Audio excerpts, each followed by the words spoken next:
এদিকে রাশিয়ার পররাষ্ট্রমন্ত্রী সের্গেই লেভরভের সঙ্গে বৈঠক করেছেন বাংলাদেশের পররাষ্ট্রমন্ত্রী ডক্টর খলিলুর রহমান। সোমবার রাশিয়ার রাজধানী মস্কোয় দুই পররাষ্ট্রমন্ত্রী বৈঠকে বসেন। এ সময় ব্রিক্সের সদস্য হতে মস্কোর সহযোগিতা চায় ঢাকা।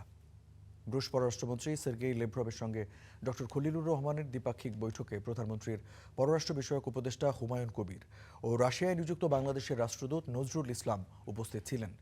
এ সময় দুই দেশের স্বার্থ সংশ্লিষ্ট নানা বিষয়ে আলোচনা হয়। বৈঠক শেষে দুই দেশের পররাষ্ট্রমন্ত্রী যৌথ সংবাদ সম্মেলনে অংশ নেন। এর আগে রবিবার 3 দিনের সফরে রাশিয়া যান পররাষ্ট্রমন্ত্রী।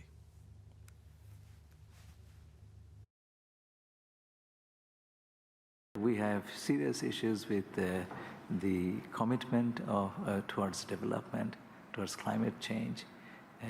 We also see some reversals in the results of implementation of the SDGs. Являясь будущим председателем Генеральной Ассамблеи, вы будете неизбежно уделять внимание всем проблемам мировой политики. Ситуация в мире становится все более напряженной, все более сложной и, конечно же, требует максимального задействования дипломатического искусства.